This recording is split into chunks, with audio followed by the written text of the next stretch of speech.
मध्य प्रदेश के पटवारी परीक्षा को लेकर भी आप लोग के बहुत सारे क्वेश्चंस आते रहते हैं। जब भी हम क्लासेस लेते हैं तो आप इससे जुड़े हुए कई सारे सवाल पूछते हैं। तो मैंने सोचा कि इसके लिए एक अलग से वीडियो बनाकर आपको इसके बारे में पूरी जानकारी दे दी जाए, क्योंकि वैकेंसी की पूरी उम्मीद है 2022 में इसका नोटिफिकेशन आएगा। 2017 में लगभग 9000 पदों के आसपास इसकी भर्तियां निकली थी, जिसको लगभग 11 से 12 लाख बच्चों ने इसके लिए अप्लाई करा था।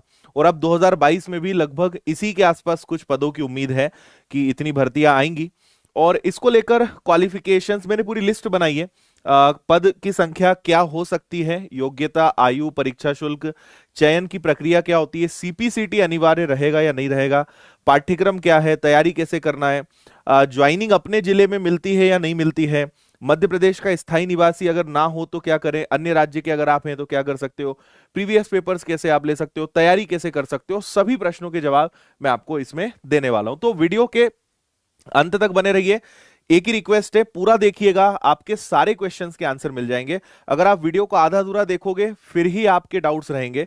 पूरा देखने के बाद शायद ही आपका कोई डाउट बचे, और अगर बचेगा तो फिर आप कमेंट जरूर करिएगा, उसको मैं और वीडियो के माध्यम से बताऊंगा। देखिए 2017 में इसकी वैकेंसी निकली थी। पहले बाकी चीजें पे हम बात कर लेते हैं, फिर वन बाय वन इन पे आते हैं।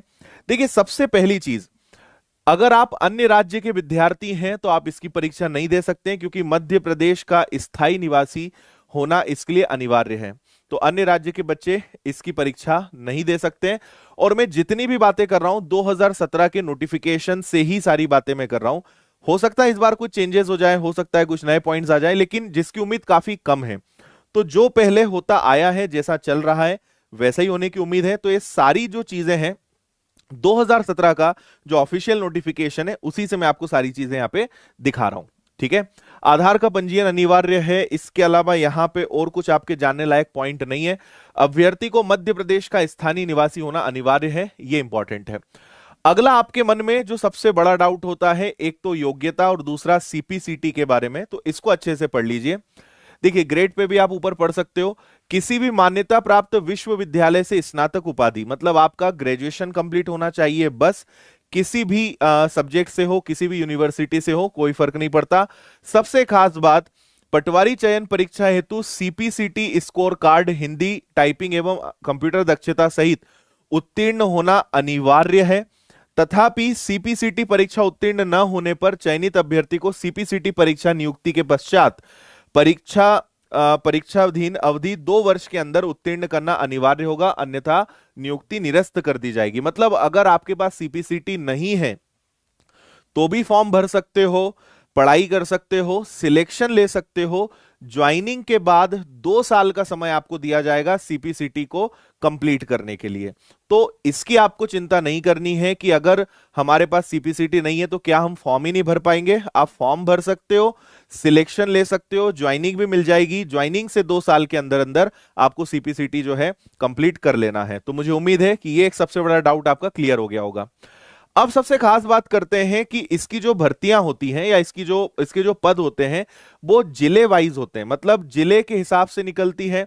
और सारे जिले का पूरा चार्ट बना हुआ आता है नोटिफिकेशन में कि किस जिले में कितने पद हैं, कुल कितनी संख्याएं हैं, और सारी चीजें लिखी होती है। दूसरा, आप जब फॉर्म फिल करते हो तो आपसे आपका प्रेफरेंस पूछा जाता है ना, कि आप किस, अगर आपका सिलेक्शन होता है तो आप किस जिले में काम करना चाहेंगे, क्योंकि आपको खुद के जिले में नहीं दिया जाता है, ये याद रखिए। आगे मैं बता रहा हूं। तो ये पहला कि ये पूरे मध्य प्रदेश स्तर की परीक्षा नहीं होती है, मतलब सर्विस नहीं होती है। आपको जिले के हिसाब से इसमें अप्लाई करना पड़ता है, और फिर आपके मार्क्स और मेरिट के हिसाब से फिर आपके प्रेफरेंस का जिला आपको मिलता है। ठीक है जी। चयन और नियुक्ति की प्रक्रिया क्या है, तो सिंपल सा एक पेपर होता है। क्या क्या सब्जेक्ट्स आते हैं, कितने आते हैं, वो मैं आखिरी में आपको बता रहा हूं। आप यहां पे पढ़ सकते हैं। यहां पे कुछ आपके जानने लायक चीजें, जैसा मैंने आपसे कहा, अभ्यर्थियों के द्वारा आवेदन पत्र भरते समय अपनी पसंद के जिलों का वरीयता के क्रम अंकित किए गए हैं। पटवारी पद एक जिला स्तरीय संवर्ग का पद है, अतः अभ्यर्थियों को अपने आवेदन पत्र में जिला अंकित करना होगा। जिस जिले में अभ्यर्थी पदस्थापना चाहते हैं, यदि अभ्यर्थी आवेदन पत्र भरते समय पद स्थापना हेतु जिलों में प्राथमिकता अंकित करते समय एक या अधिक जिलों का चयन नहीं करते हैं, तो यह माना जाएगा कि अभ्यर्थी इन जिलों में पद स्थापना नहीं चाहते हैं, भले ही अभ्यर्थी मेरिट में चयन क्रम अनुसार पद स्थापना की पात्रता रखते हो, है ना। ठीक है। आवेदन के समय जिलों की दी गई वरीयता में आवेदन जमा करने के पश्चात कोई परिवर्तन नहीं किया जाएगा। और जिस बात की मैं अभी थोड़ी देर पहले चर्चा कर रहा था, आप तो ये पॉइंट पढ़ लो। ठीक है। कोई भी चयनित अभ्यर्थियों को गृह तहसील में पदस्थ नहीं किया जाएगा, यानी आप जहां के हो वहां पे आपको पोस्टिंग नहीं मिलेगी, ये बात एकदम स्पष्ट है। बाकी फिर वेटिंग लिस्ट निकलती है, जिलेवार प्रतीक्षा सूची बनाई जाएगी जिसमें 15% अभ्यर्थी रखे जाएंगे। तो ये सब बाकी की चीजें, ये अभी इतने ज्यादा मैटर की अपने लिए नहीं है। ठीक है।